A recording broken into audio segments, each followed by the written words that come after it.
কখনো বৃথা যাবে না। আমরা জানি ইনশাআল্লাহ আল্লাহ দের আছে, কিন্তু দেরি নাই। আমাদের হয়তো দেরি হচ্ছে, পাচ্ছি না আমরা যে কাঙ্ক্ষিত লক্ষ্যে পৌঁছানোর কথা সেটি পাচ্ছি না, কিন্তু ইনশাআল্লাহ আমরা জানি আমরা পাবো এবং আল্লাহ তাআলা দিবে, দেশবাসী দিবে, দেশবাসী দিবে। সেই জন্যই আমরা খুবই আশাবাদী যে দেশবাসী আমাদেরকে আমাদের শ্রমের ফল দেবে। আপনারা সকলে শুধু মিলেমিশে ঐক্যবদ্ধ ভাবে থাকবেন, এটাই আমাদের প্রার্থনা। কারণ যে দেশে বহু লোক আছে, বহু দল আছে, বহু জনে আছে যারা সবসময় বিএনপিকে হিংসা করতো, ঈর্ষা করতো, দেখতো, অন্য চোখে দেখতো, কিন্তু সেটা নয়। আমাদেরই হলো আমরা সকলকে ভালোবাসবো, সকলকে স্নেহ দিয়ে কাছে টেনে নিব, এটাই আমাদের লক্ষ্য, এটাই আমাদের উদ্দেশ্য। এবং এই ভালোবাসা দিয়েই আমরা তাদেরকে জয় করব, দেশবাসীর মনকে জয় করব, দেশ ভালো থাকবে। আপনারা সকলেই ঈদের পরে আবার কাজ শুরু করবেন, আমি জানি আপনাদের সেই কষ্ট শ্রম শুরু হবে। তবে আমি এখন একটু ভালো, আমাদের ডাক্তার সাহেবরা অনেক কষ্ট করেছে, অনেক অনেক কষ্ট করেছে, আমি বলবো না কখনো।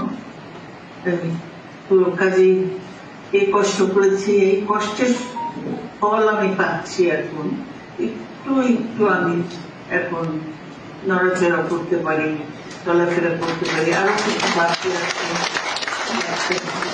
ডাক্তার বলেছে, কিন্তু আমি আর নিতে পারি না, এত কষ্ট, এত ব্যথা, এত নিতে পারি না।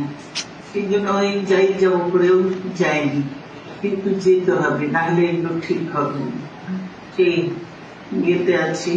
তাই আপনারা দোয়া করবেন যাতে আমি সম্পূর্ণ সুস্থ হয়ে অন্ততপক্ষে আপনাদের সঙ্গে যোগ দিতে না পারলেও আপনাদের পাশে থেকে আপনাদেরকে যে কোনো ভাবে সাহায্য করতে পারি, সেটাই আমার লক্ষ্য। আমি বলতে চাই না, কেন বক্তব্য অনেকক্ষণ দিলে ওরা হাঁপিয়ে দেন, এখনো দুর্বল আছে যথেষ্ট। কাজেই আপনাদের সকলের সুস্বাস্থ্য, দীর্ঘায়ু, মঙ্গল কামনা করে আমি আমার বক্তব্য এখানে শেষ করছি। আমরা চাই যে আপনারা সকলে ভালো থাকবেন, আপনারা মিলেমিশে থাকবেন, আপনারা একে একজনকে ভাই বন্ধু বলে তার কাছে টেনে নেবেন। আর অন্যদেরকে যদি তারা কোনো ভুল কাজ করে তাহলে তাদেরকে পরামর্শ দেবেন, যাতে এটা সঠিক হচ্ছে না, এটা ঠিক নয়। হ্যাঁ, তার বেশি আমি কিছু বলতে চাই না। আপনাদের সকলকে আবারও ধন্যবাদ জানিয়ে আমি দেশে ফেরার আশায় আছি। দেশে ফিরলে হয়তো আপনাদের সঙ্গে আবার দেখা হবে। এটাই কেমন, আপনাদেরকে ধন্যবাদ। আল্লাহ হাফেজ। ধন্যবাদ আপনাকে।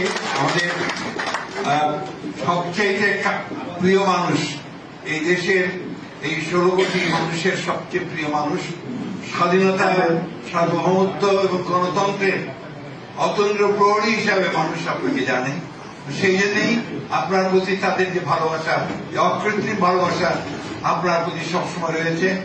আল্লাহর মেহরবানি রয়েছে ম্যাডাম, যে আপনি আমাদের সামনে আজকে যেভাবে উপস্থিত হয়েছেন, আমরা অনেক বেশি অনুপ্রাণিত বোধ করছি। আমার মনে হয় যে আমরা এখানে সবাই একমত এই বিষয়ে। একই সঙ্গে ম্যাডাম, আজকে আমরা